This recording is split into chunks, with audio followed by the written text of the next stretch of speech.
This is how I increase my sales on Facebook Marketplace. Okay, so you may ask yourself, what was the difference maker? What put you over that hump to finally get your store back to where you want it? And basically, the answer is very simple. I wish I had a more complicated answer. I wish I had a more insightful answer, but there's just isn't one. So basically what I did was I was starting to list more items. That's it. The answer is just list more items and be patient. Now I am consistently getting views, I'm getting sales, and it's like my account is totally back to normal.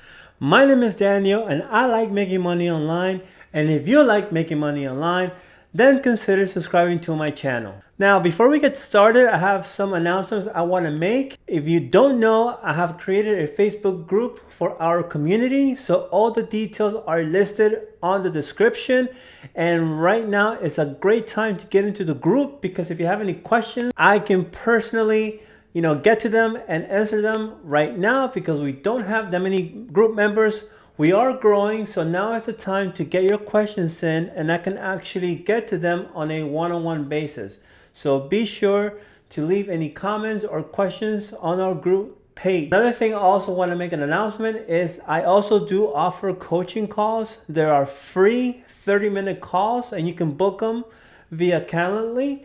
Again, all links will be listed on the description down below. So it's a good opportunity to get some one-on-one time with me if you have any questions about Facebook dropshipping, and even if there's anything else you guys want to ask when it comes to perhaps eBay and even Amazon. So now is the time to get in, book your meeting with me, and I'll be more than happy to get on a call with you and help you in any way that I can.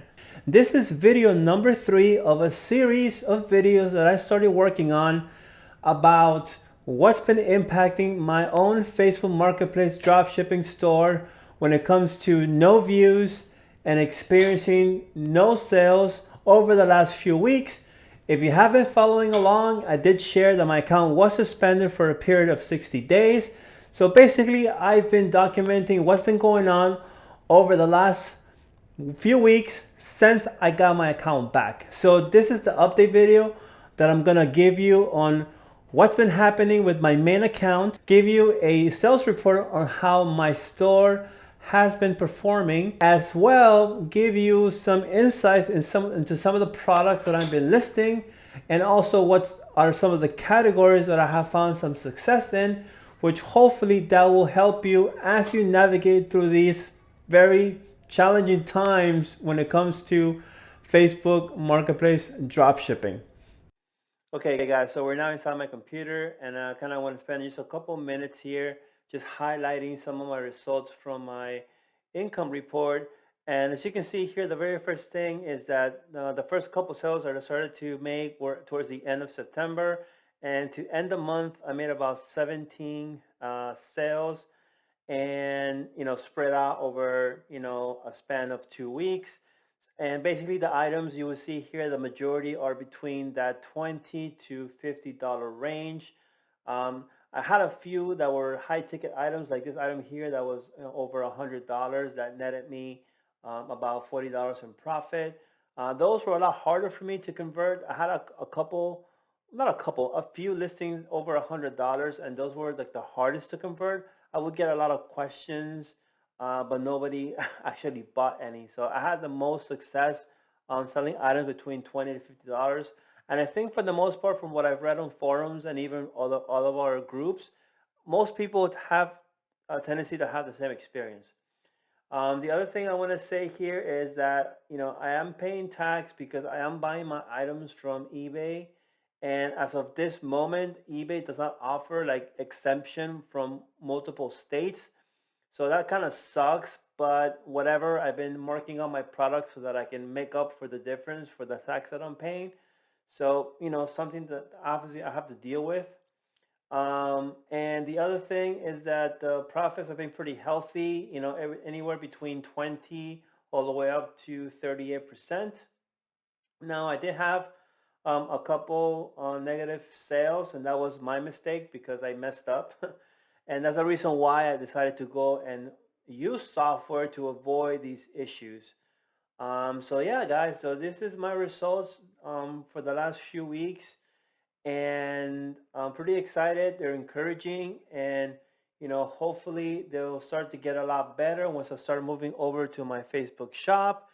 And that's something that you guys are going to want to stay tuned for. I have a video that is upcoming, and I'm going to share with you my experience and how I went about to open up my Facebook shop. So definitely subscribe. That video is on the way. For the last couple of weeks, been between September and then October, I only had about 40 or so sales, which is not a lot. And the reason why is because I just haven't been getting that many conversions on Facebook Marketplace, and I think everyone has been having the same problem, especially now. Maybe in the past it wasn't as much, but recently sales are happening, but they're not happening at a much higher frequency.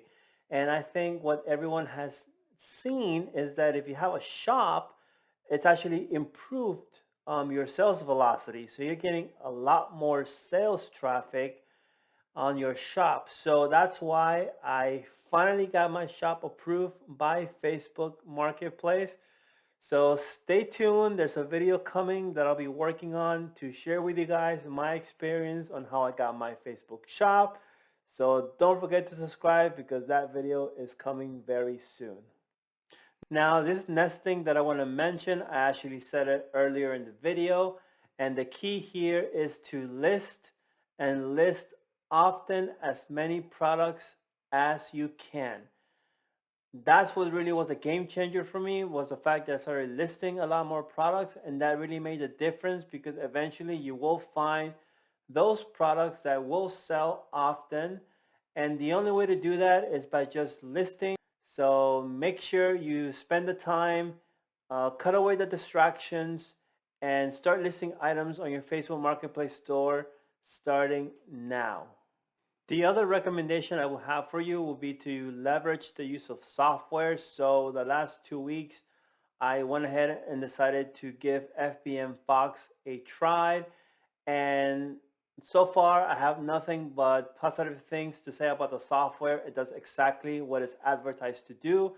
And not only is it going to save you a lot of time, but it's also going to help you act as a very efficient product research software and help you find those products that are going to sell on your Facebook Marketplace store. And if you haven't already subscribed, then please consider subscribing to the channel. As you can see, about 97% of you are watching my content but are not yet subscribed. So as a big thank you, just consider subscribing. It will really go a long way to help my channel continue to grow and bring you value every single week.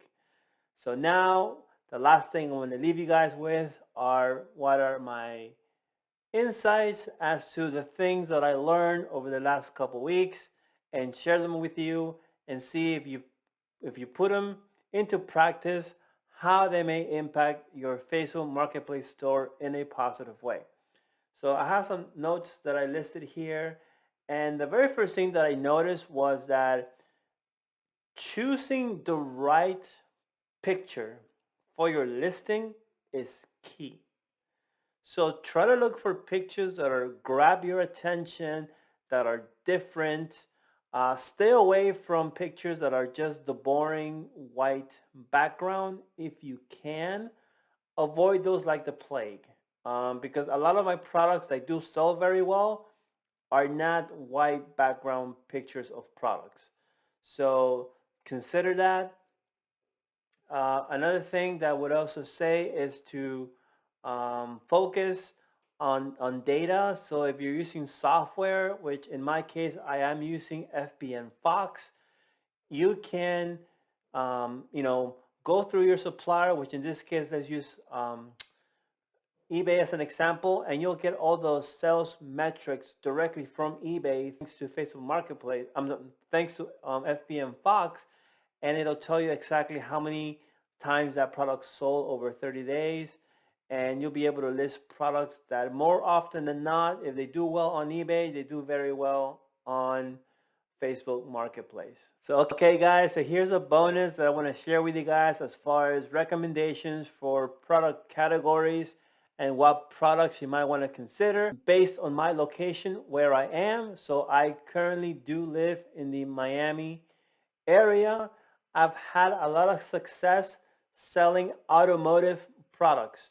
So that's something I would maybe recommend you give it a try depending on where you are. If you happen to be one of my viewers or one of my subscribers and you are in the Miami area, you might want to consider listing products in the automotive category. They've done very well for you. I'll give you one example of a product, LED lights for either your car or for your truck that you can either put somewhere on the tailgate or on the side steps if you own a truck.